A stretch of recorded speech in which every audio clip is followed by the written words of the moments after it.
Good evening, हर हर महादेव। आइए आज class चालू करते हैं और अलगाव के बारे में पढ़ते हैं।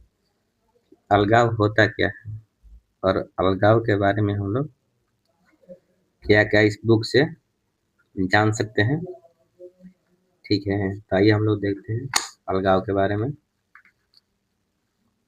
अलगाव के मतलब होता क्या है, यानी कि हट जाना, किसी से कट जाना या अलग होना। ठीक है, यही मतलब अलग रहने की एक प्रवृत्ति है जिसको हम लोग अलगाव कहते हैं। देखिए हम लोग समाज शास्त्र में इसको कैसे पढ़ते हैं और समाजशास्त्री विद्वान उनको क्या बताते हैं। बता रहे हैं कि सामाजिक विज्ञानों की यह एक बहुत चर्चित अवधारणा है। इसका प्रयोग कई भिन्न अर्थों और परिप्रेक्ष्यों में हुआ है। अत्यंत समान अर्थ में, यहाँ दे रहा है कि अत्यंत समान अर्थ में अलगाव से तात्पर्य व्यक्तियों के एक दूसरे से अथवा किसी विशिष्ट स्थिति या प्रक्रिया से विमुख या विरक्ति होना। देखिए यहाँ बता रहा है कि अलगाव से तात्पर्य यानी कि अर्थ है कि व्यक्तियों के एक दूसरे से अथवा किसी विशिष्ट स्थिति या प्रक्रिया से, यानी कि कोई स्थिति या प्रक्रिया से खुद को विमुख यानी कि अलग कर लेना या उससे हट जाना, कट जाना। ठीक है, यही बता रहे अलगाव के अर्थ। एक ऐसी सामाजिक मनोवैज्ञानिक दशा है। देखिए अलगाव एक ऐसी सामाजिक और मनोवैज्ञानिक दशा है जिसमें व्यक्ति स्वयं से, यानी कि अपने आप से और अपने आसपास के व्यक्तियों से, अपने अस्तित्व के प्रमुख पक्षों से, यानी कि जो उसका अस्तित्व है, उसका जो पक्ष है।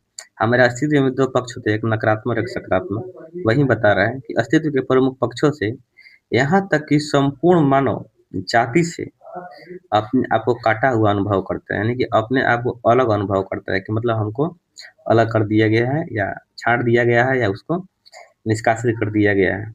इसमें अर्थहीनता का भाव, सामाजिक परिवेश को नियंत्रण करने की शक्तिहीनता के भाव, असंबद्धता यानी कि जुड़ावहीनता का भाव तथा समाज से चेतन रूप से आत्म बिलगाव का भाव निहित होता है। देखिए यहाँ बता रहा है कि अर्थहीनता का भाव यानी कि खुद का अर्थ नहीं समझ पा रहा है, सामाजिक परिवेश में नियंत्रण करने में सही शक्तिहीन, यानी कि सामाजिक परिवेश में जो है ना अपना वो नियंत्रण शक्तिहीन देने का मतलब उसका कोई शक्ति नहीं है। असंबंध यानी कि किसी से जुड़ाव नहीं है, यानी कि जुड़ावहीनता के भाव और समाज में चेतन रूप से आत्म बिलगाव का भाव नहीं होता है, मतलब कि अलग होता है। ठीक है, यहाँ दे रहे हैं कि एम सीमेन 1959 ईस्वी में, अतः अलगाव किसी सामाजिक परिवेश के प्रति कोई अकेला विचार भाव नहीं होता है। अब तो यह कई संबंधित विचार भावों को एक पुंज, एक समूह होता है। देखिए बता रहा है कि सामाजिक परिवेश के प्रति कोई अकेला विचार भाव नहीं होता है, बल्कि यह कई संबंधित विचार भावों का एक पुंज और एक समूह होता है, यानी कि अकेले का ये भाव नहीं होता है। ये कौन बता रहे हैं? एम सीमेन बता रहे हैं। कब? 1959 ईस्वी में। चलिए हम लोग देखते हैं नेक्स्ट पार्ट में क्या कह रहा है। तो यहाँ से हम लोग देख सकते हैं कि इस अवधारणा के दार्शनिक, मनोवैज्ञानिक और समाजशास्त्रीय कई पक्ष और आयाम है, यानी कि इसके बहुत सारे पहलू हैं। समाजशास्त्र में इसका प्रवेश कार्ल मार्क्स के माध्यम से हुआ है। देखिए अलगाव का जो मतलब बताया है, जो अर्थ बताया है वो कार्ल मार्क्स है और उसी के माध्यम से इसका क्या हुआ है, समाजशास्त्र में प्रवेश, यानी कि समाजशास्त्र के अंतर्गत उन्होंने बताया है।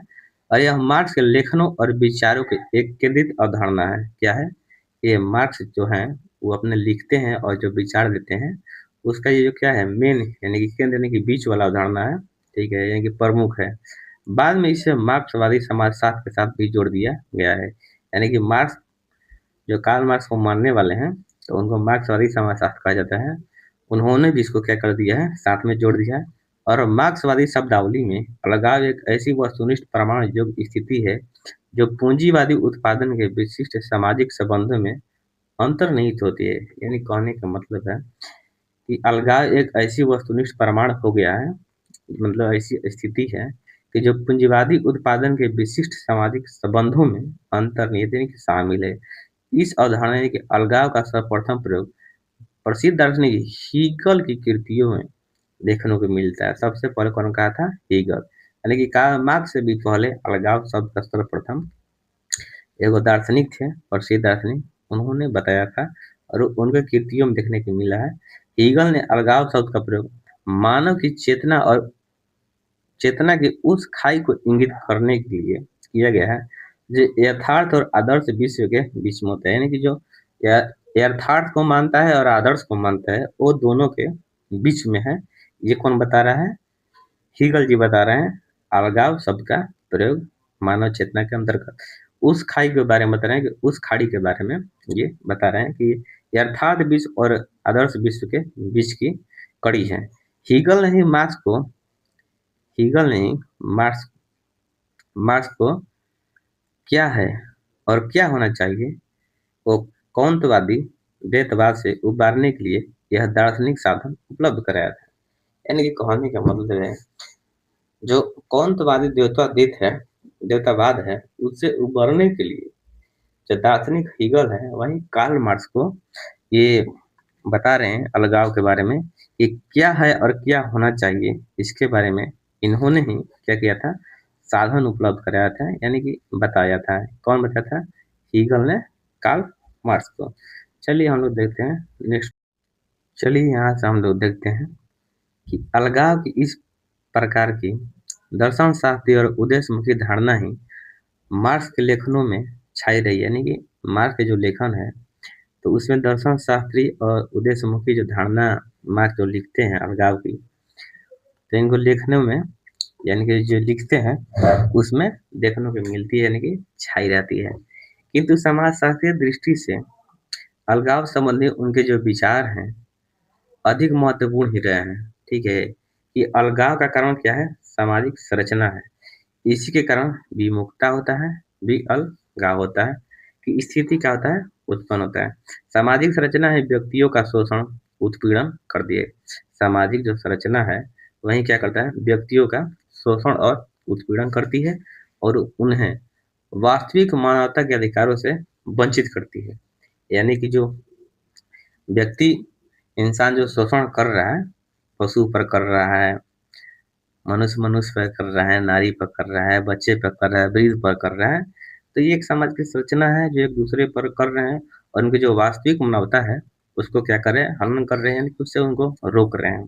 ठीक है, और अपने इन विचारों को पुष्टि उन्होंने आधुनिक पूंजीवादी और औद्योगिक समाज की विसंगतियों से की है। यानी कि जो आधुनिक समाज में जो घटनाएं घट रही हैं, देखिए संगति और विसंगति में अंतर है। संगति यानी कि साथ रहने की क्रिया कहते हैं और विसंगति जो साथ में नहीं रहता है उसको हम लोग विसंगति कहते हैं।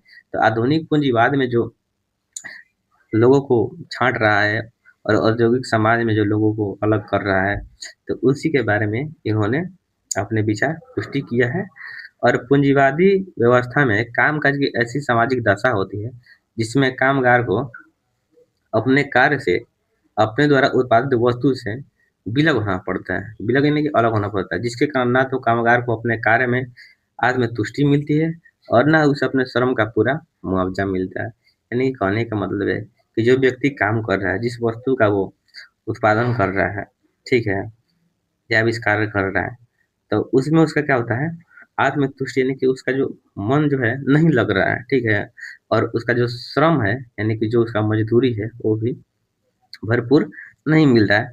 इसी के बारे में ये बता रहे हैं अलगाव के माध्यम से। पूंजीवादी व्यवस्था में उत्पादन का सारा प्रतिफल नियोजक और मालिक का होता है। देखिए पूंजीवादी व्यवस्था में क्या होता है?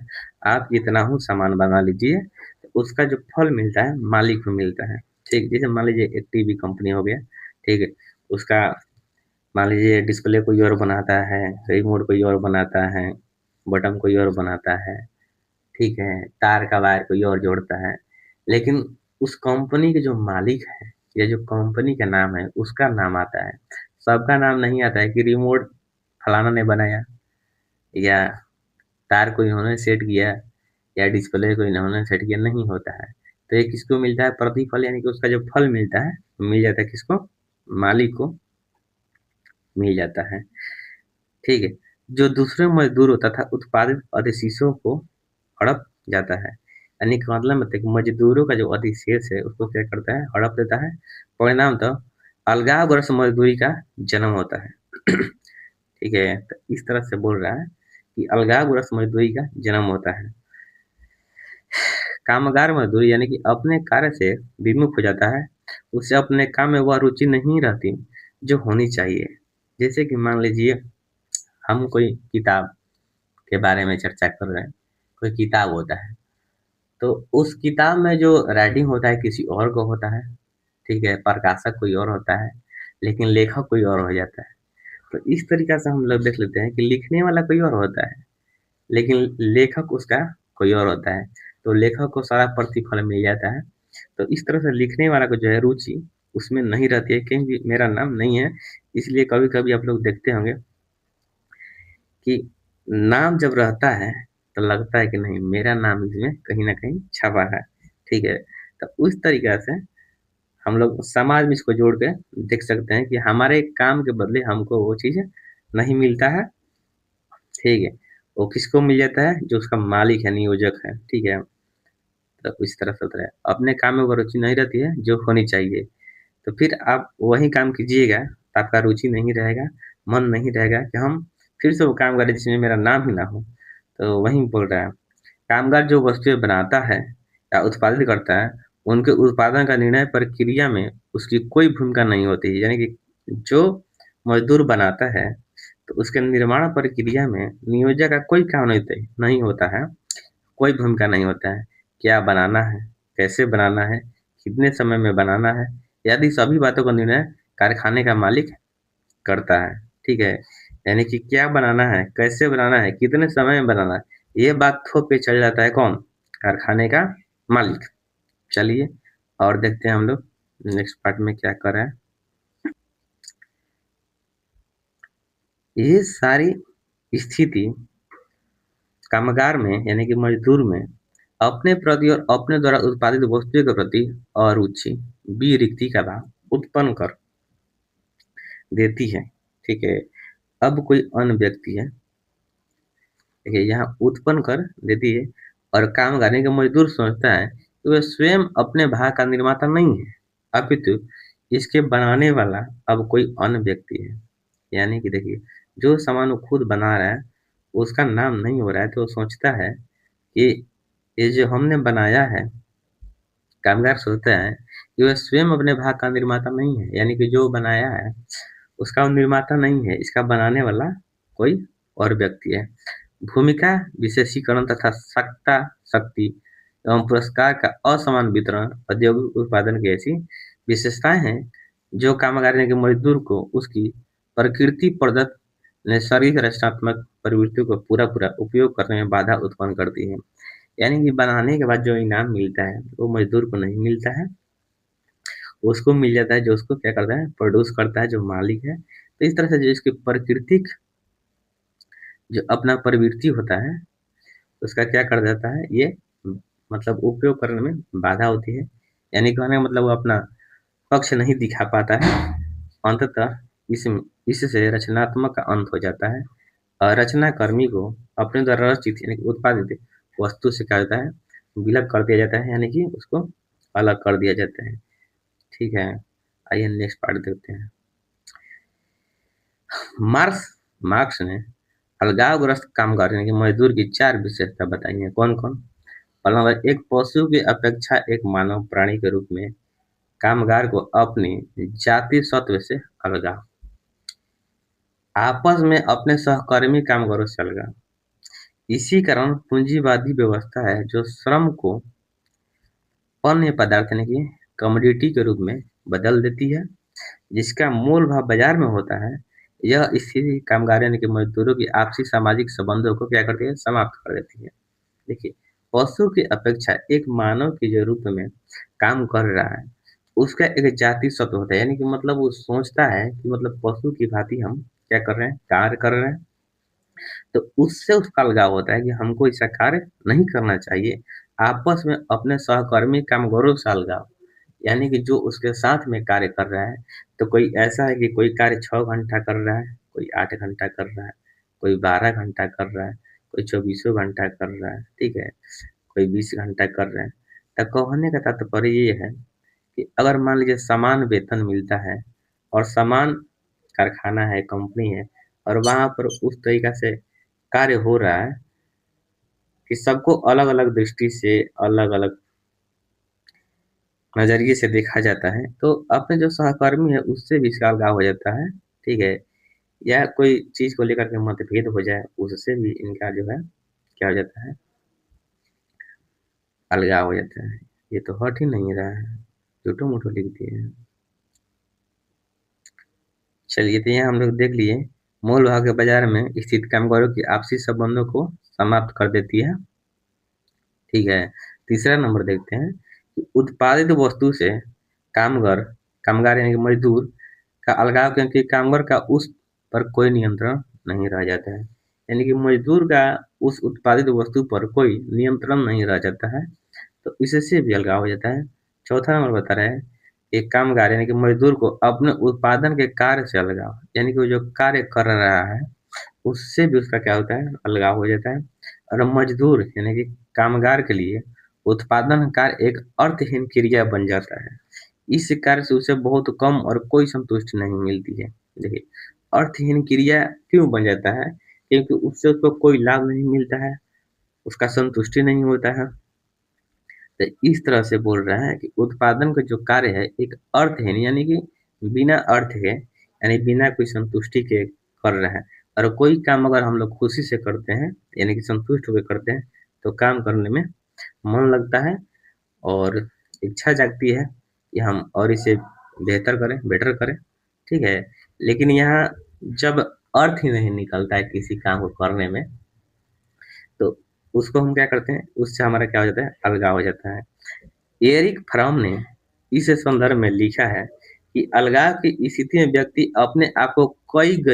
एक अपने आप को एक गई बीती वस्तु समझता है। गई बीती मतलब कि ऐसा वस्तु जो कि नहीं होना चाहिए। वही बता रहा है कि एक गई हुई वस्तु समझता है और अपनी शक्ति को समृद्धि का कर्ता वह खुद को नहीं समझता। यानी कि जो उसकी शक्ति है, वो खुद को उसका मालिक नहीं समझता है, ठीक है?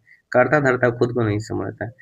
चलिए, मार्क्स की इस अवधारणा को एरिक फ्रेम बताते हैं कि व्यक्ति अपने आप को एक गई हुई वस्तु, यानी कि ऐसा वस्तु जिसका कोई कार्य नहीं है, समझता है और अपने शक्ति का वो खुद मालिक नहीं होता है। जो जो कार्य करता है, जिस उसको मतलब जिस काम में वो निपुण है, उसके पास समृद्धि है, शक्ति है कि नहीं मैं ये काम कर सकता हूँ, वो खुद को उसका मालिक नहीं समझता है, करता है लेकिन उसका मालिक खुद को नहीं समझता है। ये बता रहे हैं कौन? एरिक फ्रॉम अपने इस अलगाव के संदर्भ में लिखते हैं। चलिए देखते हैं नेक्स्ट में मार्क्स क्या कर रहे हैं। यहाँ से हम लोग देख सकते हैं कि मार्क्स ने इस अवधारणा का प्रयोग संरचनात्मक और मनोवैज्ञानिक दोनों स्थितियों के लिए किया है। अलगाव की उपयुक्त चतुर्थ विशेषता है, यह कामगार को अपने उत्पादन कार्य से अलगाव, इसके मनोवैज्ञानिक पक्ष पर ही प्रकाश डालती है। अलगाव संबंधित 1950 और 60 के अमेरिकी अध्ययनों में मार्क्स के संरचनात्मक पक्ष की अपेक्षा उसके व्यक्तिपरक और मनोवैज्ञानिक पक्ष पर ही अधिक ध्यान दिया गया है।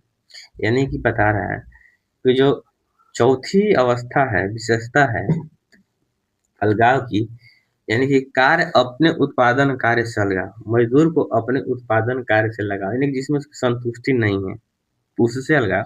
इसके संबंध में अमेरिका में जो अध्ययन हुआ है 1950-60 में अलगाव से संबंधित, तो मार्क्स ने संरचनात्मक पक्ष की अपेक्षा व्यक्तिपरक और मनोवैज्ञानिक पक्ष पर ही अधिक ध्यान दिया है। यही नहीं, जहाँ कहीं उनके संरचनात्मक पक्ष पर थोड़ा बहुत विचार भी किया है, वहाँ शोधकर्ताओं ने मार्क्स के पूंजीवाद समाजशास्त्र की क्या किया है, अवहेलना किया है। ठीक, आजकल इस अवधारणा का प्रयोग सामाजिक मनोवैज्ञानिक दशाओं की अभिव्यक्ति के लिए अधिक किया जा रहा है। मनोवैज्ञानिक संदर्भ में यह अवधारणा मस्तिष्क के व्यक्तिपरक पहलुओं जैसे शक्तिहीनता, पृथक्करण, एकांकीपन और कार्य से असंतुष्टि आदि पर अधिक बल देती है। यानी कि मनोवैज्ञानिक जो है सामाजिक दशाओं में ये कार्य कर रहे हैं, लेकिन अगर यही काम मार्क्स किए थे तो उनकी क्या किया गया था, समाजशास्त्र में अवहेलना किया गया था। ठीक है, फ्रायड एक है समाजशास्त्री, फ्रायड क्या है, एक समाजशास्त्री, एक किया गया फ्रायड फ्रायड एक समाजशास्त्री हैं। अपने लेखनों में इस अवधारणा का प्रयोग किया है, किंतु उनका प्रयोग अन्य लोगों से भिन्न है। फ्रायड के अनुसार यह एक मनोवैज्ञानिक घटना है, जिसकी उत्पत्ति तब होती है जब मानव के मूल प्रवृत्त्यात्मक चरित्र पर सभ्यता के आवरण को डालने का प्रयत्न किया जाता है। यानी कहने का मतलब है कि जो मानव के मूल प्रवृत्ति है, जो उसका मूल प्रवृत्ति का चरित्र है, उसकी सभ्यता पर आवरण को डालने का प्रयत्न किया जाता है, कि उसको ढकने का कार्य किया जा रहा है। जो मानव का मूल प्रवृत्ति है, उसके बारे में ये कौन लिखते हैं? फ्रायड लिख रहे हैं कि मूल्य प्रवृत्तियात्मक चरित्र पर सभ्यता का आवरण को डालने का प्रयत्न किया गया है। चलिए देखते हैं नेक्स्ट में क्या दे रहा है। यहाँ से देख सकते हैं कि अमेरिकी समाज मनोवैज्ञानिक मैकविन सिमियन, कौन है? मैकविन सिमियन है। इन्होंने तो कलर ठीक नहीं है, हरा कर देते हैं। मैकविन सॉरी मेलविन सिमेन है। ठीक है, कौन है? मेलविन सिमेन है। तो मेलविन सिमेन ने अपने एक बहुप्रसिद्ध लेख में क्या करते हैं कि अलगाव के अर्थ के बारे में बताते हैं। एक सेकंड सॉरी, नहीं हो रही, बात खत्म करते हैं करके। ठीक है, मेलविन सिमेन ने अपने एक बहुप्रसिद्ध लेख यानी कि अलगाव के अर्थ के बारे में 1959 में इस अवधारणा की न केवल विशद व्याख्या की है, अब तो इसके मनोवैज्ञानिक आयामों, शक्तिहीनता, प्रतिमानहीनता, एकांकीपन, मानक शून्यता, आत्म-बिलगाव, अव्यक्तीकरण जैसी क्रियाओं के मापने के लिए मनोभाव परमापो यानी कि एटीट्यूड स्केलों की रचना कर अपने इन्होंने मापने का प्रयास भी किया है। देखिए, अलगाव के अर्थ में इन्होंने शक्तिहीनता, प्रतिमानहीनता, एकांकीपन, मानक शून्यता, आत्म-बिलगाव, अव्यक्तीकरण जैसी प्रक्रियाओं को मापने के लिए मनोभाव परमाप यानी कि एटीट्यूड स्केल की रचना कर इन्होंने मापने का प्रयास किया है। कौन किया है? तो ये है अमेरिकी समाज मनोवैज्ञानिक मेलविन सिमेन।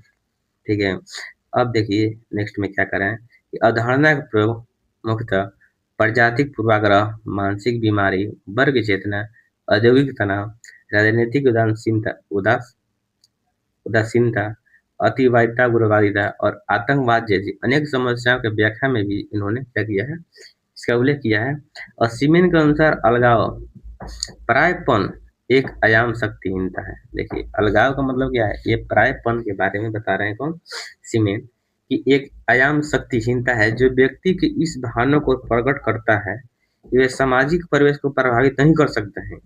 इस अवधारणा का दूसरा अर्थहीनता है, जो एक ऐसी भावना को व्यक्त करती है कि मूल्यवान लक्ष्यों को प्राप्त करने के लिए अवैधानिक साधनों की जरूरत पड़ती है। जिसका तीसरा आयाम एकांकीपन अथवा पृथकता है। इसकी उत्पत्ति तब होती है जब व्यक्ति समाज के मानदंडों और मूल्यों से अपने आप को कटा हुआ अनुभव करता है।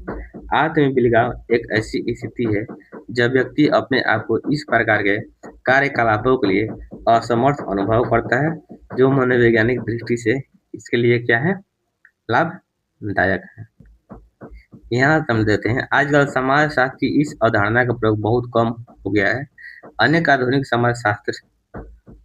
अनेक आधुनिक मार्क्सवादी मानते हैं कि स्वयं मार्क्स ने अपनी बाद की परिपक्व कृतियों में इस अवधारणा के स्थान पर शोषण का प्रयोग किया। देखिए, अलगाव के अंतर्गत इन्होंने कहा है कि नहीं, अलगाव नहीं, परिपक्व कृति यानी कि पूरी तरह से जो उनका कृति है, तो उनको मिलाज मिला करके ये अवधारणा को शोषण का प्रयोग किया, यानी कि शोषण कहे हैं, अलगाव नहीं कहे हैं। चलिए हम लोग नेक्स्ट क्लास में पढ़ेंगे वैवाहिक बंधन क्या है। ठीक है, क्योंकि ये बहुत थोड़ा लंबा है, आज की जना संभव नहीं हो पाएगा। जय हिंद, जय भारत।